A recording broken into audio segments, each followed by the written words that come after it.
Ajmer Pali highway की असली दास्तान।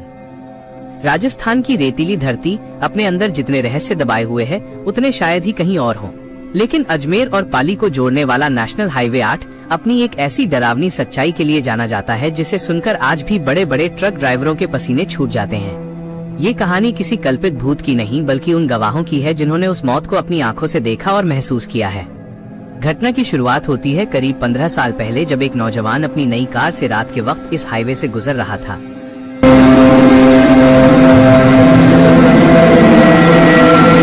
राहुल था और वो पेशे से एक सॉफ्टवेयर इंजीनियर था। राहुल भूतों और जिन्नात की कहानियों पर कभी यकीन नहीं करता था। उसके लिए ये सब बस मन का वहम था। उस रात कोहरा बहुत घना था और सड़क पर सन्नाटा ऐसा था कि कार के टायर की आवाज भी पहाड़ियों में गूंज रही थी। जैसे ही राहुल की कार पाली से कुछ किलोमीटर दूर एक पुराने बरगद के पेड़ के पास पहुंची, उसकी कार अचानक बंद हो गई। राहुल ने बहुत कोशिश की, चाबी घुमाई, इंजन चेक किया, लेकिन सब बेकार। उसने अपनी टॉर्च जलाई और बाहर निकला। तभी उसे महसूस हुआ कि झाड़ियों के पीछे कोई खड़ा है। उसने टॉर्च की रोशनी वहां डाली, लेकिन वहां कोई नहीं था। उसे लगा कि शायद कोई जंगली जानवर होगा। राहुल वापस अपनी कार में आकर बैठ गया और मदद का इंतजार करने लगा। करीब 10 मिनट बाद उसे अपनी कार की पिछली खिड़की पर किसी के खटखटाने की आवाज आई।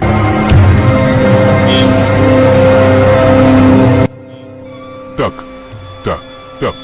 राहुल ने डरते हुए पीछे मुड़कर देखा। वहां एक बूढ़ा आदमी खड़ा था जिसकी आंखों में एक अजीब सी चमक थी।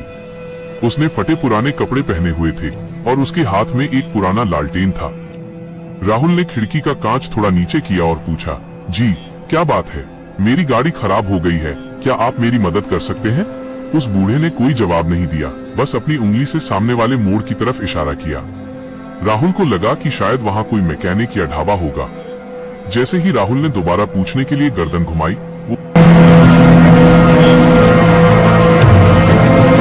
बूढ़ा आदमी वहां से गायब हो चुका था। राहुल के शरीर में एक सिहरन दौड़ गई। वह बूढ़ा इतनी जल्दी कहां जा सकता था? तभी अचानक कार का इंजन अपने आप स्टार्ट हो गया। राहुल ने बिना सोचे समझे कार आगे बढ़ा दी। जैसे ही वो उस मोड़ पर पहुंचा जिसका इशारा बूढ़े ने किया था, उसे सड़क के बीच वही बूढ़ा आदमी दोबारा खड़ा दिखाई दिया। इस बार उसके चेहरे पर एक खौफनाक मुस्कान थी। राहुल ने जोर से ब्रेक मारे, लेकिन कार नहीं रुकी। वो कार सीधे उस बूढ़े के शरीर के पार निकल गई, जैसे वो कोई इंसान नहीं बल्कि धुआं हो। राहुल की कार सड़क से नीचे उतरकर एक खाई के किनारे जाकर रुकी। वह बुरी तरह कांप रहा था। उसने अपने मोबाइल से पुलिस को फोन करने की कोशिश की, लेकिन नेटवर्क गायब था। तभी कार के टेप रिकॉर्डर से अपने आप एक आवाज आने लगी। ये आवाज बहुत ही धीमी और फटी हुई थी, जैसे कोई बहुत पुरानी टेप बज रही हो। उस टेप में कोई गाना नहीं था, बल्कि किसी के रोने और गिड़गिड़ाने की आवाजें थीं। हमें बचा लो, यहाँ से मत जाओ, वो आ रहा है। राहुल ने घबराकर टेप रिकॉर्डर बंद करने की कोशिश की, लेकिन बटन काम नहीं कर रहे थे। तभी उसे कार की छत पर कुछ भारी चीज गिरने की आवाज आई। धम! ऐसा लगा जैसे किसी ने ऊपर से छलांग लगाई हो। कार की छत अंदर की तरफ दबने लगी। राहुल ने ऊपर देखा। उसे 2 इंसानी हाथ दिखाई दिए जो छत को फाड़ने की कोशिश कर रहे थे। उन हाथों के नाखून काले और लंबे थे।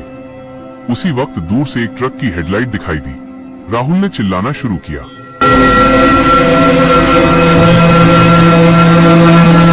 ट्रक ड्राइवर ने कार के पास आकर ब्रेक मारे। जैसे ही ट्रक की रोशनी कार पर पड़ी, वो छत वाली चीज और वो डरावनी आवाजें पल भर में गायब हो गईं। ट्रक ड्राइवर ने नीचे उतरकर राहुल को बाहर निकाला। राहुल की हालत देख ड्राइवर समझ गया कि क्या हुआ है। ड्राइवर ने राहुल को पानी पिलाया और कहा, बेटा तुम खुशकिस्मत हो जो बच गए। इस मोड़ पर आज से 10 साल पहले एक बस दुर्घटना हुई थी, जिसमें एक बूढ़ा और उसके परिवार के लोग जलकर मर गए थे। तब से वो बूढ़ा यहाँ हर रात मुसाफिरों को रोकता है। जो रुक जाता है वो कभी वापस नहीं आता, और जो नहीं रुकता उसकी गाड़ी को वो खाई में गिरा देता है।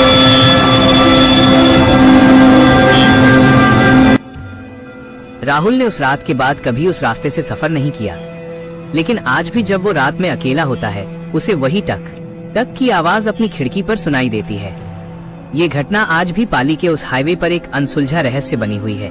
कई लोगों ने वहां उस लालटेन वाले बूढ़े को देखने का दावा किया है।